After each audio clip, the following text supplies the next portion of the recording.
Добро вечер.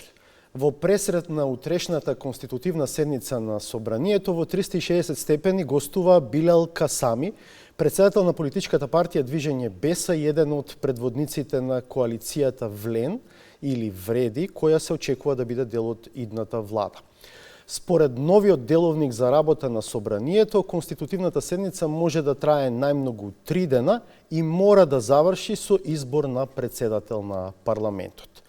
Информациите од партиите или коалициите за кои се очекува да бидат дел од новото мнозинство и новата влада, денеска стануваат поконкретни и велат дека има договор барем за распределбата на ресорите и функциите во првиот ешелон од власта. Во студиото реков е Билал Касами. Добро дојдовте во 360 степени. Добро најдов, фала за поканата. Денеска од ВМРО ДПМН брифираат дека практично имате договор за поделбата на ресорите во првиот ешелон. Дали и од коалицијата Вреди, Влен, може да се добие таква потврда? Ние може да потврдиме дека од почеток имаме добра комуникација во делот на поделба на одговорностите на следната влада, имајќи предвид дека се работи на некој начин на влада на национален спас, затоа што цениме дека за се што е направено во минатото ќе треба многу работа и труд да се средат многу од работите. Генерално од почеток на разговорите има добар амбиент во делот на распределба на одговорностите, во делот на хармонизација на програмата, така да во фаза во која што се наоѓаме денеска, веќе имаме некој начелен договор за распределба на ресорите во првиот и вториот ешелон, односно министерствата и замениците на министрите.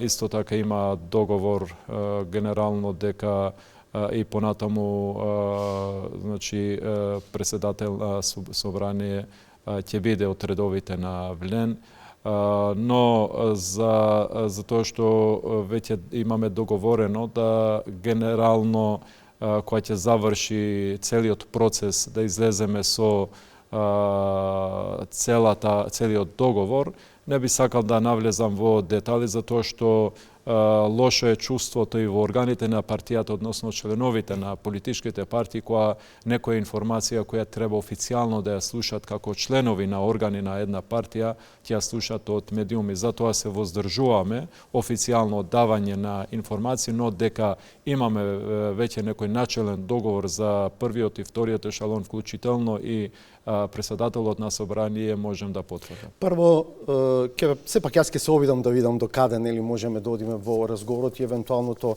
откривање на деталите, но фатив една фраза дека се работи за влада на национален спас. Нели е тоа претенциозна квалификација, господин Касами? Па, видете, имајќи предвид дека ова влада, значи, претходните две состави на влади направија некои работи во делот на надминување на некои препреки, проблеми со соседите, преспанскиот договор и договорот со Бугарија. Во друга насока тие направија многу штета на домашен план во делот на корупција и злоупотреба на службените позиции, така да сегашната ситуација, особено на економски план, во делот на владење на правото, во делот на исполнување на барањата на европскиот процес за реформа на системот и за приближување кон Европската Унија, мислам дека не чека многу работа, така да можам да земам за право дека ова влада би требало да биде влада на национален спас, затоа што во многу од овие сегменти има многу назадувања со тоа што државата е доведена во една незавидна позиција со која ќе треба да се занимава и на таа влада. Ќе сакам малку подоцна да разговараме малку повеќе на овие теми, но ајде прво за распределбата на ресорите. Самиот рековте дека нема да влегувате во многу детали, но еве информациите велат дека Влен добива 5 министерства и 1 министер без ресор. и плюс председател на собранието. Дали може ова да го потврдите? Значи можам да потврдам дека согласно и програмските определби и на коалиција Влена и на идната влада има некој начален договор да во тие ресори и да бидат значи предводени од кадри на коалиција Влен. Во тој дел како наша прва определба како коалиција е продолжување на европскиот пат, односно интегрирањето во Европската унија. Можам да потврдам дека една од ресорите која би требало да биде воден од кадар на коалицијата е ресорот за евроинтеграција, односно секретаријатот заедно со односно во следно што е договорено исто така во реформите тоа да биде ресорно министерство и исто така би требало согласно важноста на позицијата да биде и вице-премиер. Така да ова можам исто така да потврдам дека и во делот на економијата и во делот на нашите определби за еколошките, односно за заштита на природата и еколошките определби, да ние да ги предводиме и некои од тие ресори. Така да во главном реков, значи се работи за едно меѓусебно разбирање да целата влада би требало да биде фокусирано на исполнување на тоа што ќе го договориме без разлика кој каде ќе биде министер, но исто така поради тоа што ние сме го ставале како да кажам нешто специјално, односно како некоја наша определба би требало да и одговорноста во водење и односно реализирање на таа определба би требало да припадне на една или друга. Брифинзите велат дека и вие описно дел од овие ресори веќе ги кажавте: економија и труд, животна средина и просторно планирање, здравство, социјална политика, демографија и млади и европски прашања, плюс министар без ресор. Колку сме близко или далеку од тоа што е... Значи, пак ќе повторам, дека ради тоа да бидеме коректни за нашите членови повеќе и за јавноста, да не шпекулираме, можам да потврдам дека тоа што реков, значи генерално дека тоа бе и нашите програмски определби, сме договориле дека би требало ние да ги водиме тие ресори заедно со тоа што знае јавноста дека една од нашите постојани барања претходни беше да нема застарување за коруптивните дела во делот на високата политика. Исто така во тој дел би требало, значи, да имаме и ние позиција за да тоа и во тоа пракса предпоставам мислите дека министерот без ресор би го преземал ова вице-премиерското место за политики за добро владење? Би предводил со тие наши определби во делот на борбата против корупција и злоупотреба на службените позиции. Така да уште еднаш ќе потвторам дека согласно нашите програмски определби би требало да ги предводиме идните ресори во следната влада, но тоа што е најважно дека следната влада ќе биде влада која заеднички ќе работи на реализација на целата програма, тоа и во делот на составот на владата, дека е од повеќе политички партии, од различни етнички групи и нема да дозволиме како во минатото да еден министер албанец да кажува дека ја одговарам само за една политичка партија, за една етничка заедница, ќе се занимава само со проблемите на таа етничка. Пред кого ќе одговараат министрите? Пред премиерот или пред лидерите на партиите? Сите министри би требало согласно законот и уставот би требало да одговараат на премиерот и на собранието. Значи мора да ги вратиме тие, како да кажам, тие законитости во функционирањето на следната влада, затоа што поинаку тогаш не би можело ние како представници на албанците да бараме реализирање на некои програмски определби кои ќе бидат во интерес на албанците кои ги представуваме во ресорите каде што ќе бидат предводени од министри министри кои нема да бидат дел од влијан. Значи, интерес на сите граѓани е владата без исклучок да работи за сите граѓани, без разлика на политичката, партиската и етничката припадност. Реков, утре почнува конститутивната седница на Собранието. Според новиот деловник за работа на парламентот може да трае до 3 дена и треба да заврши со избор на председател на Собранието. Всушност, една од точките на дневен ред на таа седница е избор на председател на Собранието. Дали може да потврдите дека Африм Гаши е вашиот кандидат на коалицијата Влен, Вреди за председател на Собранието?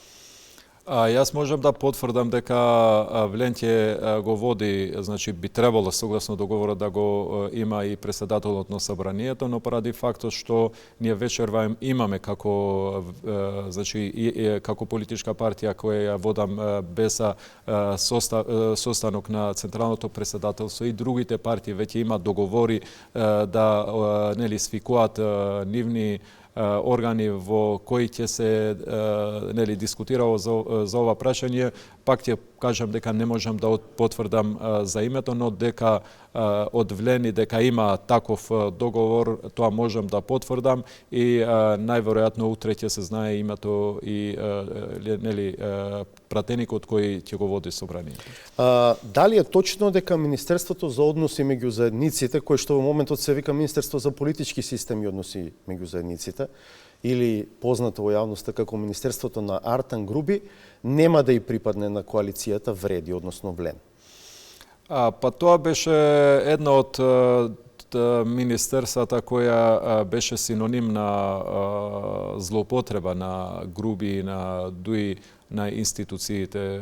Знаеме дека во рамките на тоа министерство беа вработени, односно фиктивно вработени многу граѓани кои после нема кај да одат на работа, па ја знаеме целата таа приказка, една од злоупотребите во тоа министерство. Тоа министерство како да беше дизајнирано за Артан Груби, за да му се најде место, и еден беше од примерите како претходната влада работеше на место на институциите да им најде соодветни кадрита на луѓето согласно потребите им составуваше министерство. Се знаеше дека претходно тоа беше секретаријат за имплементација на Охридскиот рамковен договор, па го направија министерство, па да не биде само министерство за имплементација на Охридскиот рамковен договор, го ставија и политичкиот систем, што реално не беше, па после му додада и прв премиер,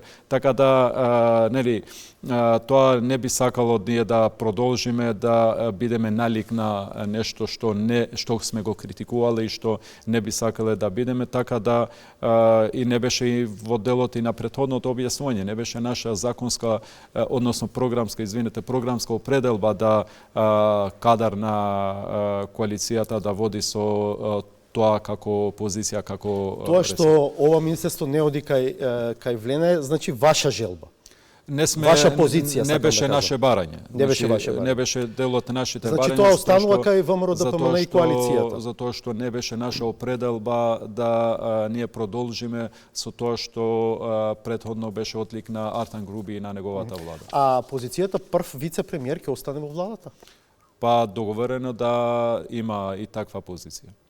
Колку вице-премиери ќе има Влен, односно Тоа Вреди? согласно составот на владата, пошто се разговара и со други политички партии, чинители, и на крај кога ќе се има конечната одлука, договор со сите, ќе се знае и составот на новата влада и вице-премиерите, за тоа што сепак тоа е договор на мандатарот, односно идниот премиер со политичките партии, па и со членовите на влада, согласно организацијата на владата. Рековте за втор ешелон, исто така имате договор. Што е со преговорите за подолу во продолжуваат. Значи, јавните институции? Се продолжува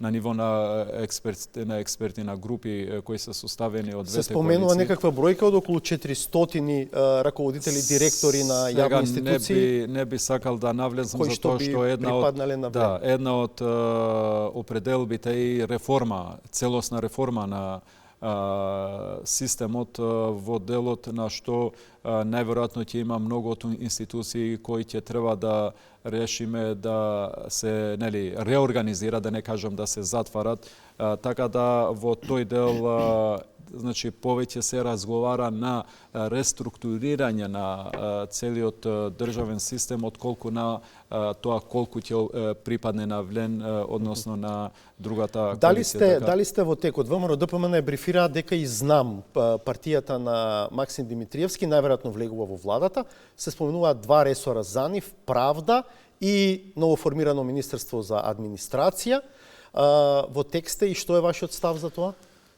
Па, тоа е наш заеднички став дека заради потребите, тоа што реков, реформа и реструктурирање на системот, би требало да имаме двотретинско мнозинство, затоа што знаеме дека законот за влада е системски и бара такво мнозинство. Во тој дел имаме, значи, генерално договорено дека би требало да се разговара со сите политички партии и пратеници и чинители политички кои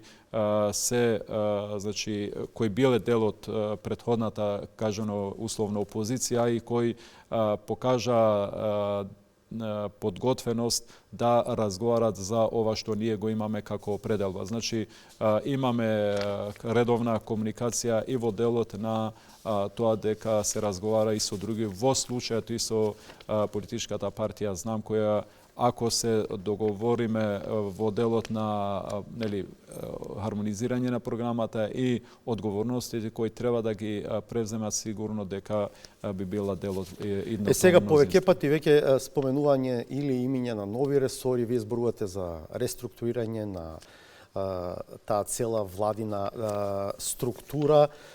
Предпоставката е дека ќе стигнете до 2/3 за да може да го смените тој закон. Пребројавте ли сега точно колку ресори ќе има новата влада, бидејќи актуелната има 16.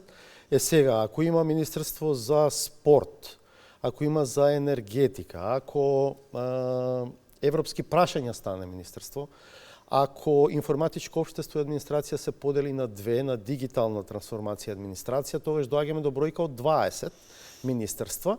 И колку тоа оди во прилог на ова што претходно го зборувате. Сега веќе го зголемите бројот на ресорија, цело време зборувате за некаква рационализација на начинот на кој што се поставени и функционираат институциите. Значи, тоа значи дека не би требало да има повеќе министри, затоа што и сегашната влада со се премиерот има 21, колку што сум информиран, ако не 21-22, значи и во ситуацијата најверојатно нема да има многу министерства без ресор, министри без ресор кои сега беа дел од владата, но нема некоја конкретна одговорност. Значи, само таму каде што ќе има нешто конкретно во делот на определбите програмски на владата, би требало да има министри без ресор. Во главном, сите министри би требало да покријат некој ресор за тоа што сакаме да имаме поефикасна влада и тоа што ќе биде назначено да има и конкретни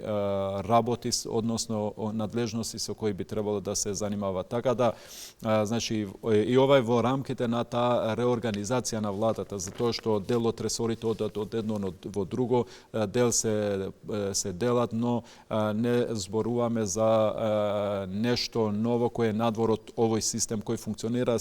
Разговараме во делот на реорганизација на целата влада и другите институции кои се во надлежност на владата, односно тоа што реков, значи на целиот државен апарат, за да биде поефикасен согласно и некои стратегии кои ги имаме веќе во делот на тоа да реков, значи некои министерства треба да се реорганизираат, некои институции ќе треба да се реорганизираат во делот на обврските, дали постојат за нив или не, да се припојат кон други агенции, други управи. Еве да ве прашам, например, конкретно, кај вас вие не сакате да потврдите, но речи си известно оди ресорот економија и труд.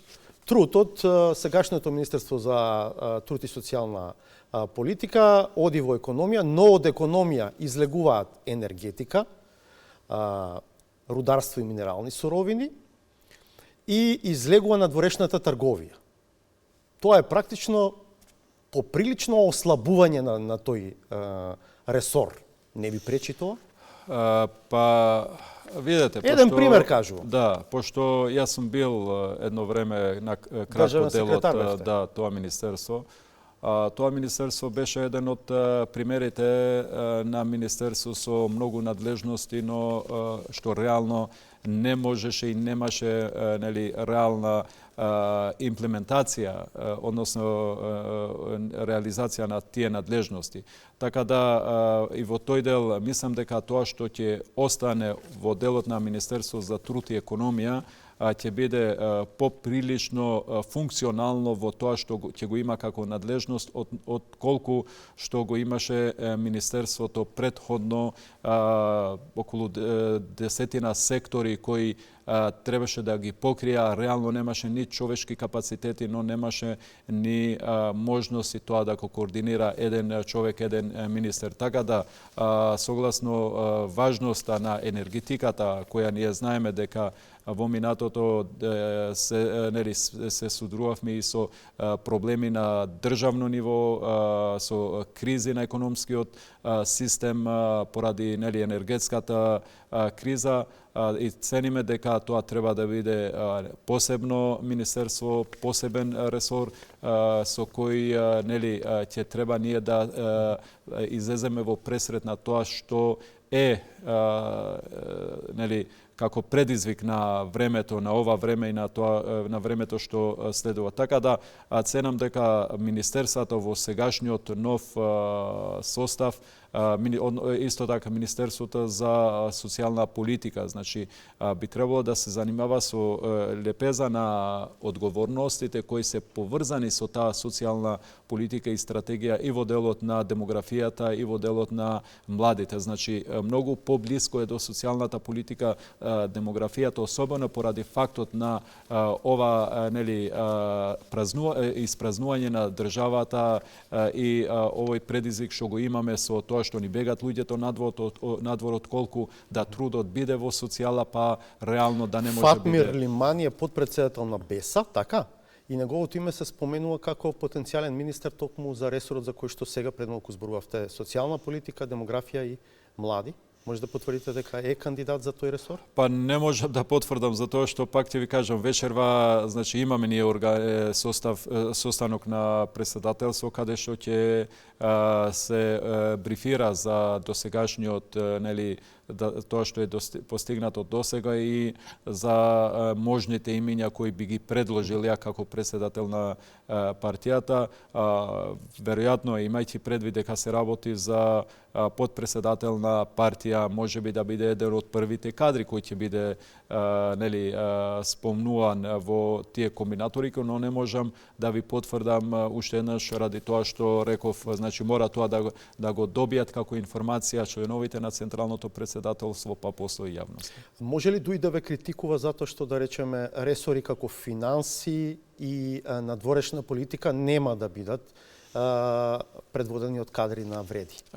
Видете, сега без разлика што Дуј имаше важни министерства, не знам што албанците добија од тоа, што има надворешни работи, има финанси, има ресори за кои Дуј повеќе правеше за жал проблем на граѓаните без разлика на етничката припадност отколку што тоа беше некоја придобивка за албанците. Така да уште еднаш ќе повторам, ние би сакале да... вие сега ќе бидете представници на сите граѓани, нема само на албанците. Па затоа, значи, ради тоа што ние цениме дека сите министерства треба да работат за сите граѓани без разлика на нивната етничка и политичка припадност, цениме дека тоа што Дуј водеше некои министерства ништо немаше специјално за албанците. Значи, ни во надворешната политика, ниту во финансиите, затоа цениме дека во нашата влада, министер за финансии, за надворешни работи, за другите ресорни министерства, многу повеќе ќе работи и за албанците, меѓу другото, отколку што работел кадар на Само уште едно прашање во овој дел. Дали Мицкоски, како потенцијален мандатар, сака да ги знае имињата на предлозите за министри? Па сигурно дека значи прво ќе треба тоа да биде договорено во рамките на органите на партијата и после тоа во координација исто со премиерот, затоа што кој би бил премиер сигурно би требало и е коректно да знае со кои кадри ќе работи. Значи ние разговараме прво во органите на партијата да видиме кои се предлозите, па исто во координација и со премиерот за да видиме кои се неговите размислувања за кадровските решенија за да дојдеме до решение кој ќе биде во интерес на сите. Сега распределбата на ресорите, идните министри, заменици, директори сигурно се интересни за јавност и не се неважно прашање, но веројатно суштински многу поважна е владината програма или програмата за работа на владата. Дали ја усогласивте програмата за работа на владата? Па можам да кажам дека генерално е усогласено, можеби останале некои детали кои треба овие денови работните групи да ги финишират. Може да ни кажете кои од предизборните залагања, заложби на Влен ќе бидат дел од владината програма? Па како, значи, прво веќе ние ги објавивме и како првичен договор дека заеднички како пределби ќе ги тераме како влада, тоа е во делот на европските интеграции, дека интензивно ќе се продолжи со процесот на евроинтегрирање на државата, борбата против корупцијата и економскиот развиток. Значи, овие се трите главни столбови на следната програма на владата. Сакам за некои поспецифични, например, основање на Академија на наука на албанците. Координирање и согласување со властите во Албанија и Косово да се унифицира системот и наставните програми со оние во овие две соседни земји. За предметите јазици, книжевност, историја, географија, други поврзани со општеството и културата, треба да се користат истите текстови и наставни програми со Албанија и Косово. Ова се заложби од вашата програма. Да се редефинира уставниот поредок на земјата за да биде еднаква држава на двете мнозински заедници. Што од ова ќе биде дел од новата владина програма? Значи, генерално, све што е во рамките на усогласување на нашите програми во делот на тоа како етничка заедница албанците, одамна е препознаена барањето да имат една книга, не наставна програма, еден буквар, да. Значи тоа беше од одамна определба за тоа што тоа се учат буквите, таму и нема некоја, не знам, филозофија. Па не функционира, до сега не функционираше затоа што Артан Груби па би требало да има разбирање за тоа што тоа, реков, не е ни политика, тоа не е ни кој знае што, значи во делот на хармонизирање на сите наставни програми кои сигурно дека нема да бидат на штета на меѓуетничките односи во државата, ќе бидат хармонизирани за тоа што значи сите овие држави кои ги спомнавте во реонот полека одат кон Европската унија и сите и наставни програми и сите други програми би требало да се хармонизираат со Европската унија. Но нели наставната програма, да речем, за училиштата во Македонија сепак треба да рефлектира кон интегрирање и на албанците во оваа држава, а не кон евентуално некакво пан-албанство, да речеме. Има многу од програмите кои се во делот на интегрирање на меѓуетничките односно етникумите во Македонија, но тоа што се работи за албанците како албанци, значи тоа нема да биде проблем на македонците ако, реков, примерот со букварот, значи ние имаме еден буквар, затоа што таму се учат буквите, таму не се учи ни историја, ни географија, ни политика. Затоа викам, значи има многу од работите кои ние како албанци можеме да ги хармонизираме во делот на нашата припадност како етничка заедница, но во делот на државната припадност во Македонија сигурно дека таму има полно од наставните програми кои сега, но и во иднина би требало да бидат во делот на меѓуетничката хармонија. Што ќе пишува во владината програма за прашањето за уставни измени, за внесување на бугарите во уставот? Значи, во тој дел, сигурно дека една од главните столбови на програмата на следната влада ќе биде интегрирање на државата во Европската Унија и све што треба да се превзема за тој процес да се забрза. Јас и пред изборите и порано сум рекол дека тоа е можно, ако е можно само со една влада на која ќе учествуваат претходните опозициони партии, во случајот ВМРО и коалицијата Влен. Сега во делот на тоа што разговараме за составување на следната влада, затоа што полно од договорите и работите и програмите, проектите превземени од претходната влада беа нереални и не можеа да се имплементираат. Јас верувам... Мислите дека и уставните измени се една таква? Да, верувам дека...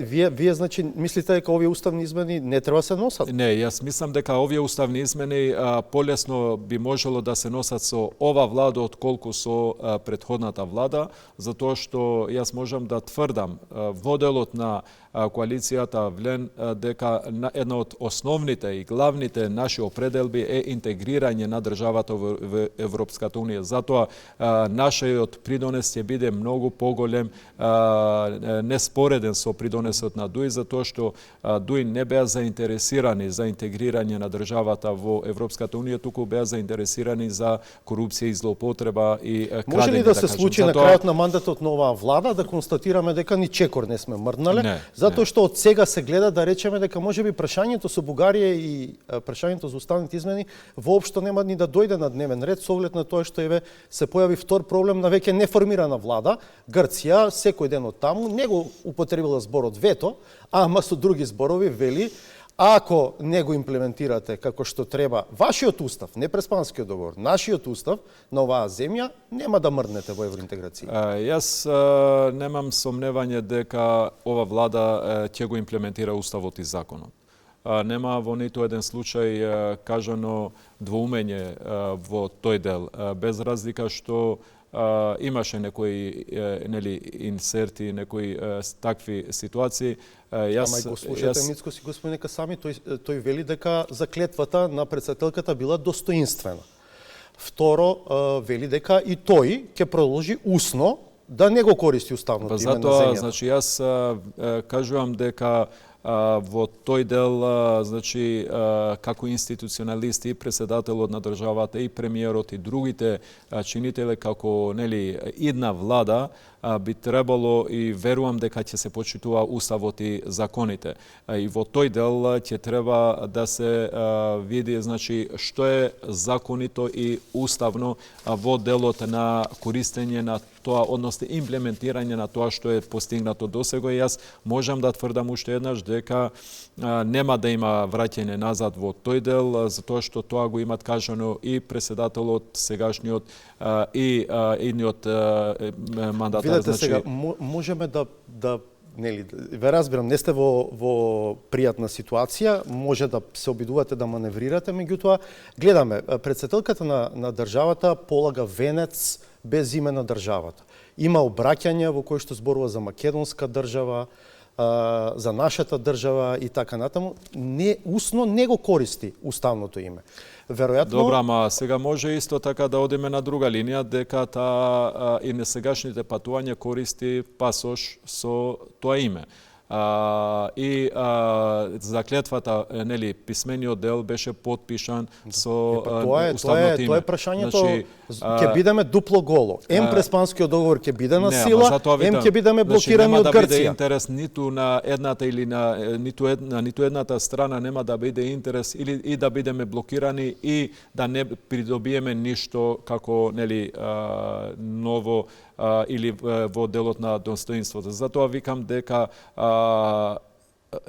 чинителите на следната влада, односно и председателот и владините функционери, ќе најдеме начин како тоа да биде во рамките на уставот, во рамките на законите, односно тоа што е претходно договорено и со Грција и да се продолжи патот напред. Затоа викам дека... Што ако за 6 месеци се испостави дека Тоа не е така. Еве, за 6 месеци од сега Јас- може многу јас- јасно да се види јас верувам- дека Мицкоски министрите од ВМРО усно не го користат новото уставно име и Грција вели дури да ги решите прашањето со уставните измени со Бугарија, нема да го продолжите евроинтеграцијскиот. Видите, значи може да се случи се и се што. Ние не знаеме утре што ќе не снајде, но јас можам да тврдам дека владата во која ќе биде дел нели влен, ќе биде влада која реално ќе работи за продолжување и нели деблокирање на процесот на евроинтеграција. Значи до сега беше Дуи, од сега вие ќе бидете кормиларите, така?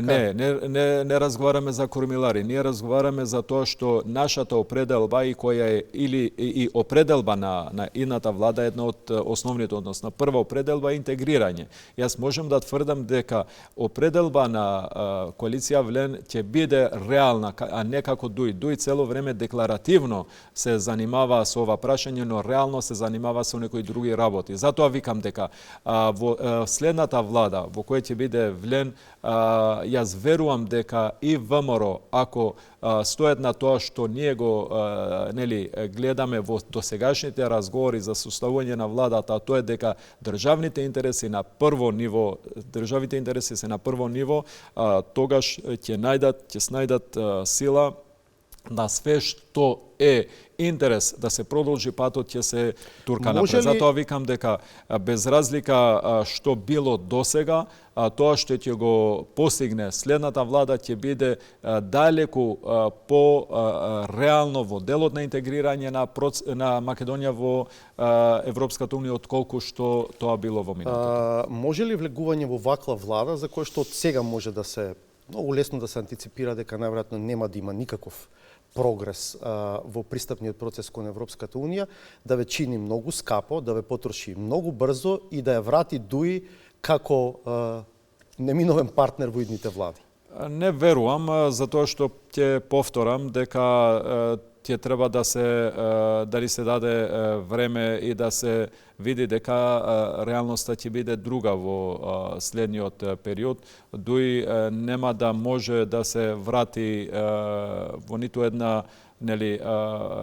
форма. Не велам утре на следни избори. Затоа што и на следните избори, затоа што имаат многу што да одговарат пред граѓаните за сите злоупотреби што ги направија во делот на корупцијата и службената должност. Затоа ценам дека ние како влада ќе се занимаваме со проблемите на граѓаните, со продолжување на евроинтеграцијскиот процес, но Дуи ќе треба да се справи со нивната корупција. Дуи сметаат дека тоа што влена не нивната коалиција ќе биде дел од идната влада, како велат, значи непочитување на основниот договор меѓу двете најголеми етнички заедници во држава од 2001 година. Кој е вашиот коментар на ова? Па и во овој дел Дуи, како и многу други ситуации, тие лажат. Затоа што како што е Охридскиот рамковен договор, кога би постигнале тие нешто, тоа би било реално, тоа би било законито, тоа би било преточено во Устав. Значи, вие самите тие покажа дека нема таков договор. Значи, како прво немат подпишано договор, тој бил некој начелно договорен за враќање на Дуи, ситуацијата 2006-2008, за враќање на Дуи на власт, која после самите го заборавија на место тоа да го пресликат во закон и устав, каде што има многу такви држави. Ќе го дадам примерот на Косово, каде што србите со многу помалко присуство таму, околу 5%, тие по закон и устав, значи било кој да ја состави владата во Косово, не 60 пратеници, 80 и 90 да има, мора да има представник на партијата која ќе ги добие изборите кај Србите. Господин Касани, дали новата влада ќе има двојно бадентерово мнозинство во парламентот? Да, јас сум сигурен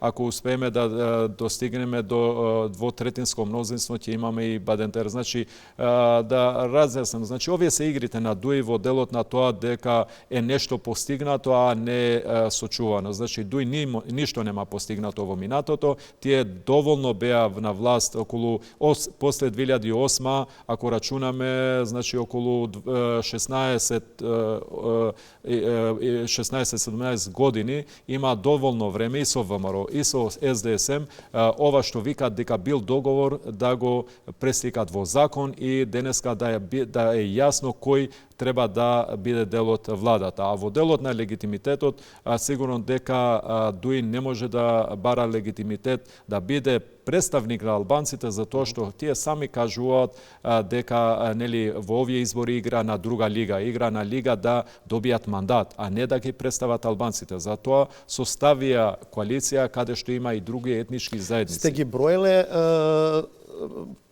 пратениците од немнозинските заедници, колку мина ќе бидат во парламентот? Па, значи тоа треба да се состави собранието, затоа што може да има нели промена во делот на некој. Лично вие нема да сте пратени. Па ја пратени. нема да станам, па може и некои други да се повлечат во иста ситуација. Не знаеме што ќе се случи во делот на ДУИ, затоа што имам некој кој има друга функција, дали ќе прифата да бидат пратеници во примерот на градоначалникот на Сари или ќе останат градоначалници, значи не знаеме кој што како што ќе се случува. Прво треба да се состави собранието, да се види кои се пратениците, па да се види во делот на Бадинтеровото, но тоа што можам да потврдам до граѓаните дека и ова влада ќе го има Бадинтеровото. Дали имате договор со ВМРО ДПМНЕ за меѓусебна поддршка за локалните избори 2025 година?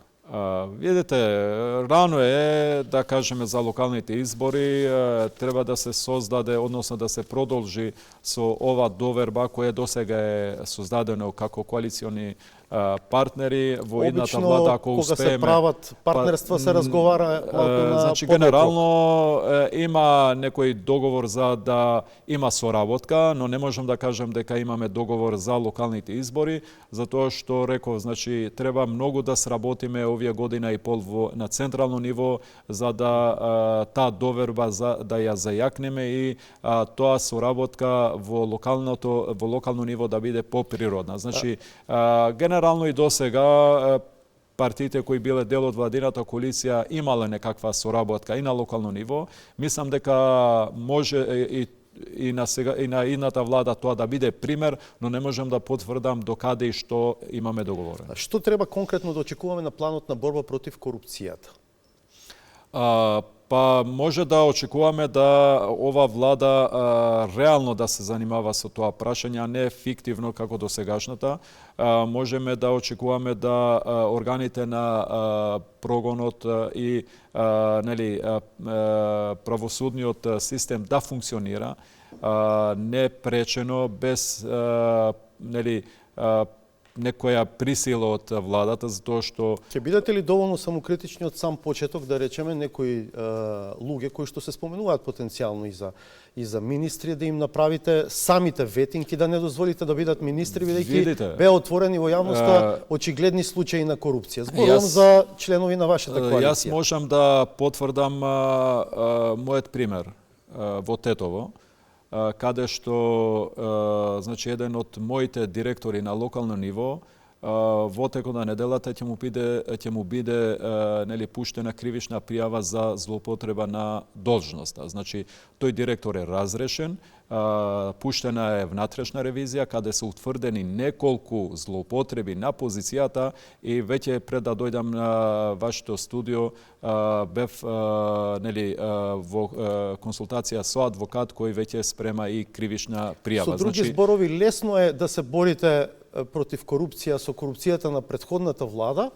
Најдобро тоа се покажува на дело. Затоа ви викам, значи со актуелните функционери. Мојот пример е дека јас не спремав и за жал тие кривични пријави до претходното раководство на општината не завршија нигде, затоа што правосудниот систем знаеме до каде и знаеме зашто ДУИ седеше на оваа влада овие 23 години.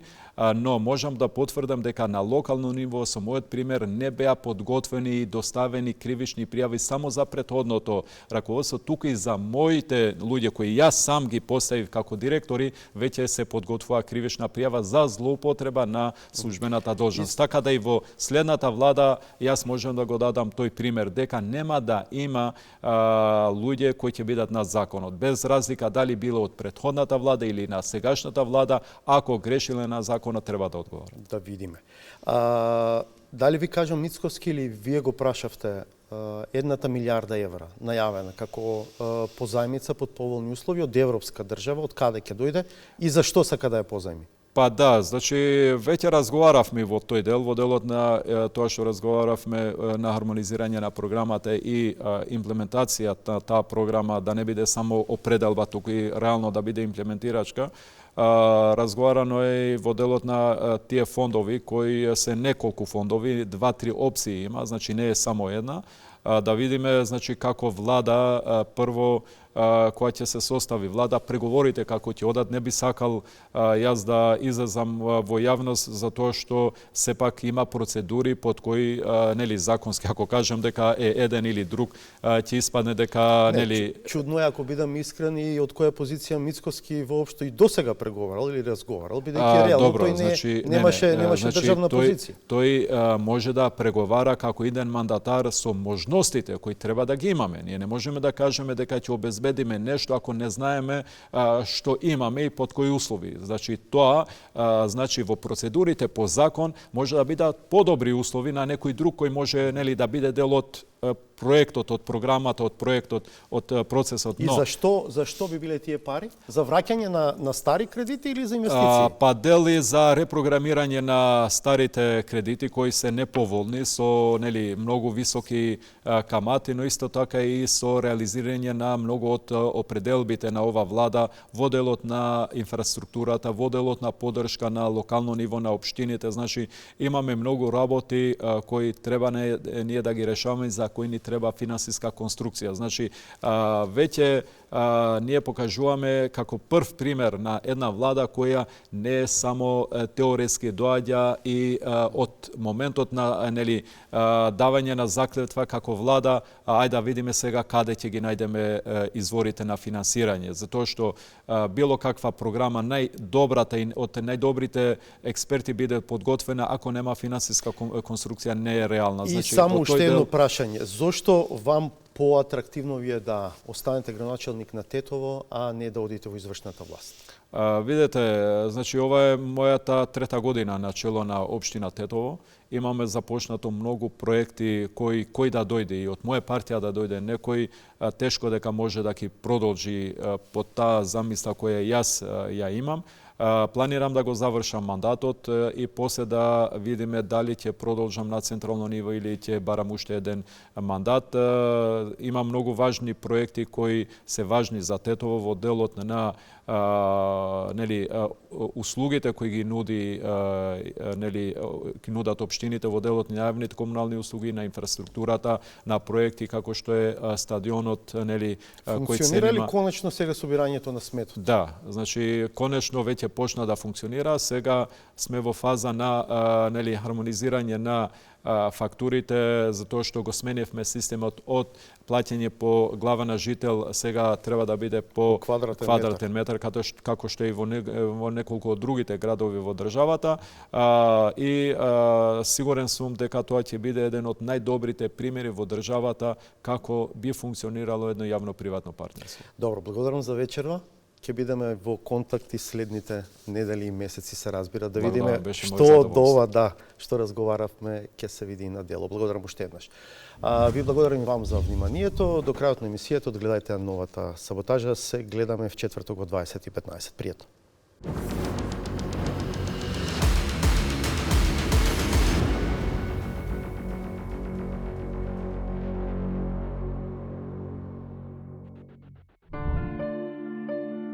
Иако не се надеваат на ништо, па дури не би прифатиле да видат нешто. Сепак се чини дека не им е баш пријатно што недостига повик. Комуникацијата не е отежната. Таа изгледа и не постои. Јас не креам на непознати броеви, А имаше? На Мицковски му го има, ама ми нема звонец, така да не ни си има ја. Куманово не е премногу далеко од Скопје, на соглед дека поштата се соочува со сериозни проблеми при испораката. Каква било покана, тешко стасува до посакуваната адреса. Тогаш дзиркањето во телефон е единствената карактеристична постизборна поза, кај тие што очекуваат ало од победниците. Ке светне или не. Добро, што е сега со знам, од таму велат покана не добиле, ваш партиски колега, од Сабајлето објави дека и знам на Максим Димитриевски ќе биде покането. Не е известно дали знам ќе биде дел од идната влада. Според пророчките тези од другата страна од градот, на сцена е српската карма. Ако влезат, тие во друштвото се претпоставува дека би биле налик на социјалистите на Дачич, а за своите се предвидува судбината на Тадич. Овие бројки се под личко достојанство. Не водат во еден амбис многу препознати во соседството во Србија. Сојузот кој го победи диктаторот Милошевиќ се распадна како сапуница и сега не може се состава 20 години. Трагата по виновниците продолжува низ кумановските мала кои се судбински поврзани за црвената боја. Сепак, при лоцирањето, а со оглед на исходот, реално е да се очекува секој што потпрашува, интуитивно, да не ја разликува нијансата. Ќе оди ли СДСМ во генерален ремонт? Е првото прашање до Оливер Спасовски, кој безмалку од 1994 година е член во СДСМ,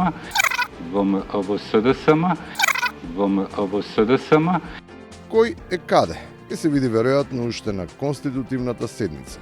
Ама најинтересно е дека со оглед на истиот број пратеници може да се очекува тепачка за тоа кој ќе биде на шефовската страна од парламентот.